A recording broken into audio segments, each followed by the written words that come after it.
बोलिए सद्गुरुदेव की जय, संत समाज की जय, भक्त समाज की जय, बस्ती नगर की जय, सत्संग कराने वालों की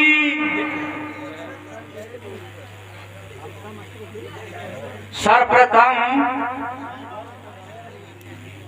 संत सम्राट पारक के निर्माता सद्गुरु कबीर साहेब, बैरागवान रेनी रह सके रमे हुए संत समाज, सेवा भक्ति में निपुण होने वाले सभी पांडाल के बैठने वाले सज्जन एवं श्रद्धा मुक्ति देविया नन्हे मुन्ने बच्चे हो, मैं आपके बीच में कुछ निवेदन प्रस्तुत कर रहा हूं। आपकी दया होगी यदि शांत पूर्वक सुनोगे। आज का जो प्रसंग है अति खुशी की बात है और प्रशंसा योग्य है। प्रशंसा उन्हीं की जाती है जो प्रशंसा के पात्र होते हैं। हर एक की प्रशंसा नहीं की जाती। तो आज का जो सत्संग का प्रोग्राम रखा है, मथुरालाल जी सिंगोर कला वाले ने, ये वास्तव में प्रशंसा के योग्य हैं। ऐसे लोगों को ही सिराया जाता है, ऐसे लोगों की यही बड़ाई होती है, क्योंकि उनने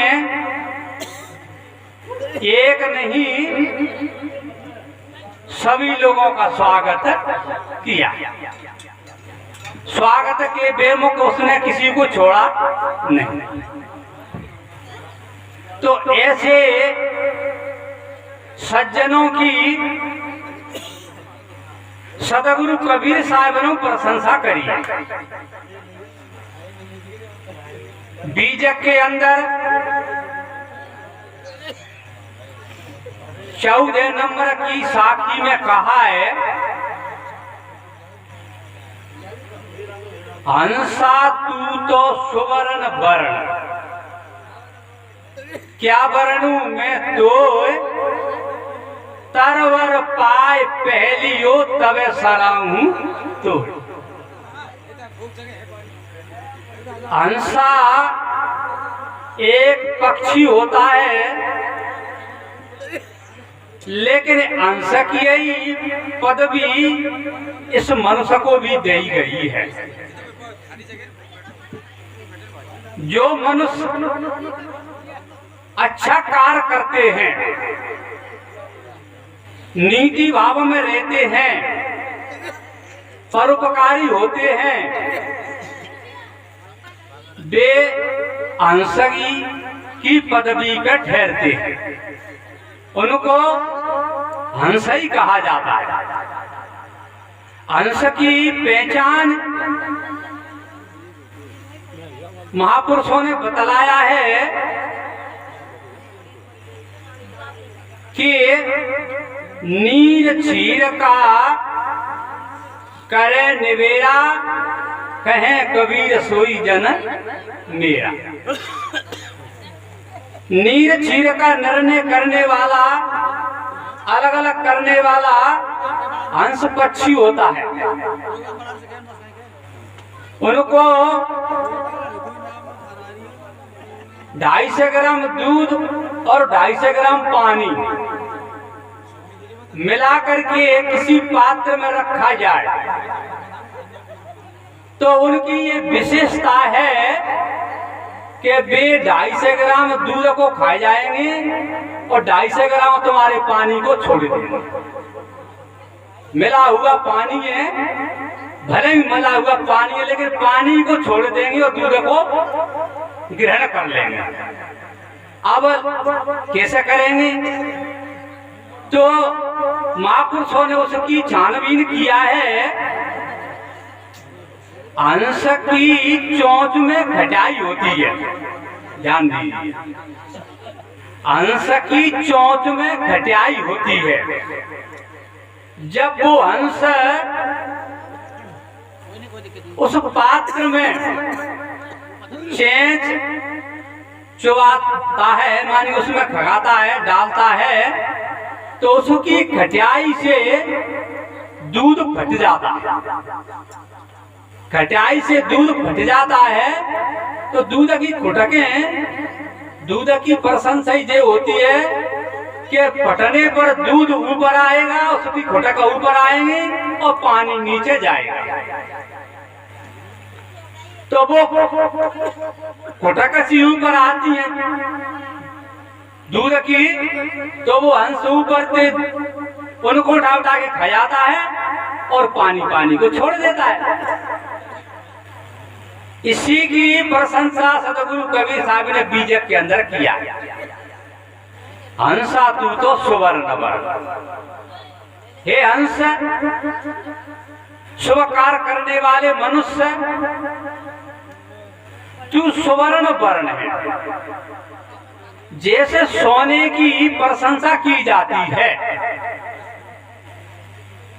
सोने के कई गहने बनाओ लेकिन प्रशंसा योग्य होते हैं, इसी प्रकार अच्छे कार्य करने वाले मनुष्य भी सुवर्ण के समान ही होते हैं। अथवा घर में सुमति रखने वाले मनुष्य, कुल पूरा परिवार एक मन से रहता है, उसको सोने की प्रशंसा दी जाती है, सोने की तुलना में किया जाता है। सज्जनों, एक उदाहरण आया है। एक घर में एक परिवार ऐसा था, वो सब एक मते में जुड़े हुए थे, एक ही कार्य में जुड़े हुए थे। एक समय कहानी काल्पनिक है लेकिन उदाहरण दिया जाता है। उदाहरण में सामर्थ्य नहीं होती है, लेकिन उदाहरण निर्णय के लिए दिया जाता है। एक घर में भारी सुमति थी। एक दिन कुमत ने सोचा कि चलौनी की सुमति देखें, आ घर में कितनी सुमति है। तो सज्जनों, कुमति पहुंची, प्राचीन काल की बात है। उस घर में मठा होता था, आपकी तरफ की तो छाछ, तो छाछ होती तो वे सब घर के क्या उसकी राबड़ी बना करके खाते। ये प्रतिदिन का काम था।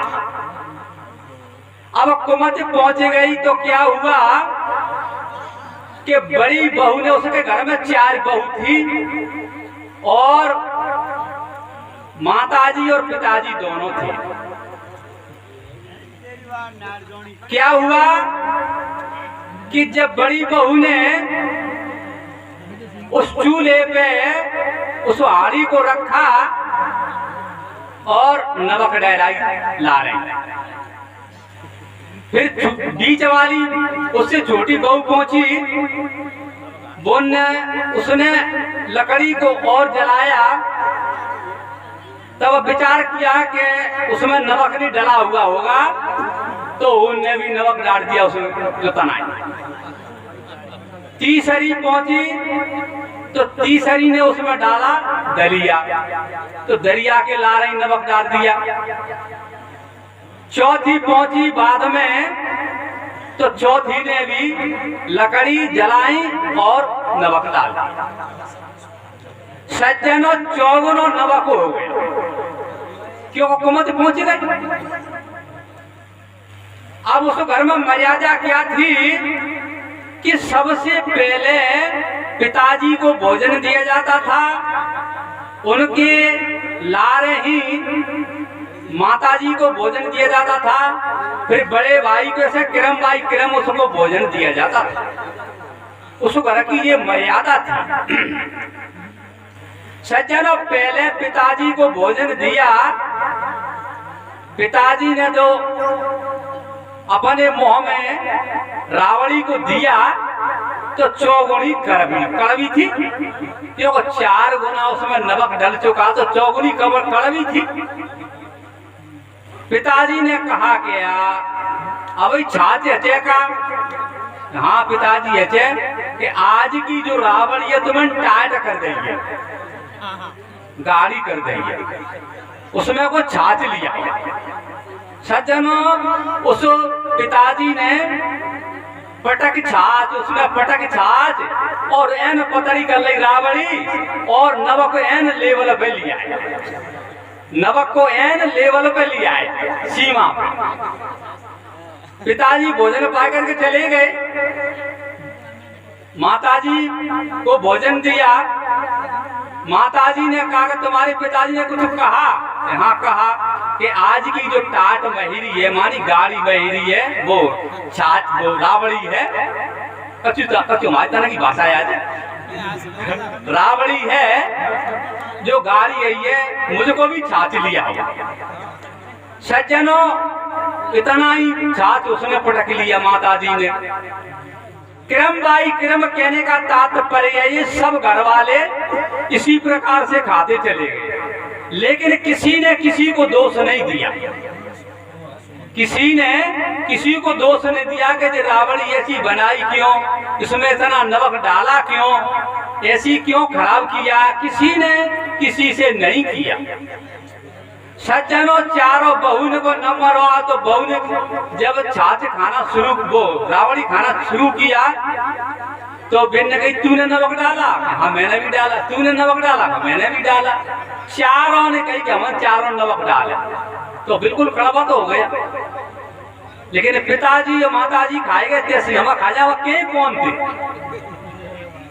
तो सज्जनों, ऐसी जो गृहस्थी है वो गृहस्थी प्रशंसा योग्य मानी सुवर्ण के समान है। सतगुरु कवि साहब ने कहा हंसा तू तो सुवर्ण बन। उस घर में सब हंस बुद्धि वाले मनुष्य थे, काग बुद्धि वाला मनुष्य एक भी नहीं था।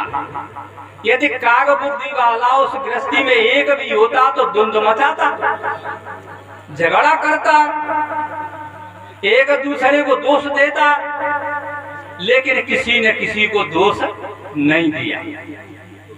तो इसी प्रकार से आप मनुष्य शरीर पा करके और हंस बनने की, पहले तो हंस बनो और नहीं बन पाए हो तो हंस बनने की लाने में लगो, तभी इस मनुष्य का कल्याण है।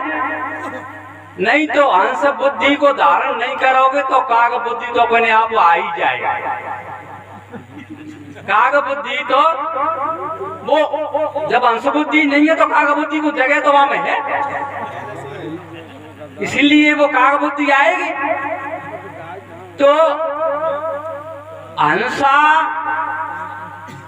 बनो, हंस जब ही बनोगे अच्छे कार्य करोगे, धर्म करोगे। एक जगह एक महापुरुष ने साखी कही है, क्या कहा है? चिड़िया पानी पी चली, नदी न घटिया नीर, धर्म करे धन ना घटे यो कथि कहे कबीर। तो चिड़िया नदी में से पानी पी जाती है, लेकिन उसका पानी तो नहीं घटता है। इसी प्रकार आज जो मथुरालाल ने धर्म किया है, सभी लोगों को पगड़ी से स्वागत किया है, पंडाल भी लगाई है, भोजन भी दिया है, सारा खर्चा किया है, लेकिन उस खर्चा धर्म करने से वो कंगाल नहीं होगा। वो धनवान का धनवान ही रहेगा। तो ये स्वर्ण वर्ण ही माना जाता है। अथवा एक उदाहरण भाई बहनों के लिए भी है। भाई बहनों के लिए कैसा है कि आप कभी साहब को नहीं मानते होंगे तो राम सीता को तो मानते ही होंगे, क्योंकि राम सीता के मानने वाले तो संसारी लोग बहुत हैं और कभी साहब के मानने वाले तो बहुत कम है। और फिर मानते होंगे वो लोग तो ऊपर से मानते हैं, अंदर से तो कम मानने वाले हैं। तो सीता का उदाहरण देते हैं। जब राम को दशरथ ने वनवास दिया तो केवल एक राम को ही वनवास दिया, न सीता को दिया न लक्ष्मण को दिया। तब राम वन को जाने लगे तब सीता ने कही मैं तो आपके साथ ही जाऊंगी, मैं अपने लार ही जाऊंगी तुम्हारे। तो सीता जी क्या कहती है, ऐसा पतिव्रता धर्म भाई बहनों को धारण करना चाहिए। क्या कह रही है वो सीता, जिया बिन देह न दिया बिन बारी, तैसे ही नाथ पुरुष बिन नारी। जिया के इस जीव के बिना देह सुरक्षित नहीं रह सकती है। जिया बिन देह, इस जो बोलता पुरुष है यदि ये निकल जाएगा तो ये देह कुछ काम की नहीं है, न खागी न पिएगी न डोलेगी न बोलेगी, कुछ कार्य नहीं कर सकती। तो कैसा कहा, जिय बिन देह नदी बिन बारी, पानी के बिना जल के बिना बारी हरी भरी नहीं रह सकती है। पानी नहीं मिलेगा तो बारी सूखेगी। इसलिए कहा जिय बिन देह नदी बिन बारी, तैसे ही नाथ पुरुष बिन नारी। सीता कह रही है प्राणनाथ, ऐसे बिना पानी के बारी हरी भरी नहीं रह सकती है, बिना जीव के देह नहीं रह सकती है। इसी प्रकार मैं आपके बगैर नहीं रह सकती, आपके बगैर मैं जीवित नहीं रहूंगी, ऐसा उसने कहा। इसी प्रकार स्त्री को भी चाहिए कि पति के कष्ट में, गरीबी में, किसी प्रकार की परेशानी आने पर पति का पूरा पूरा सहयोग करना चाहिए। तो वो पत्नी प्रशंसा योग्य है, सुवर्ण योग्य है, उसी को सोने की तुलना में किया जाता है। तो सतगुरु कबीर साहब का कहना रहा, हंसा तू तो सुवर्ण वर्ण क्या वर्ण में तो, और तरवर पाए पहलियो तवे सराऊं तो। तरवर तीन चीजों को हो जाता है, तरवर समुद्र सो को हो जाता है, तरवर वृक्ष सो को हो जाता है, और तरवर शरीर सो को हो जाता है, देह सो को हो जाता है। तो देह धारण करके और वृक्ष के समान परोपकारी बनो। वृक्ष में कोई फल लगता है, वृक्ष स्वयं नहीं खाता है। वृक्ष का फल अन्य पक्षियों पशुओं को और मनुष्य के खाने के लिए परोपकारी होता है। वृक्षदार फल परोपकारी होता है, इसी प्रकार इंसान को परोपकारी बनना चाहिए। बस इसी वचनों के साथ मैं इस साखी को पूरा करता हूँ। बस इन्हीं वचनों के साथ मैं वाणियों का विराम लेता हूँ। बोलिए संत सम्राट सतगुरु कबीर साहेब की जय। बहुत बहुत धन्यवाद है।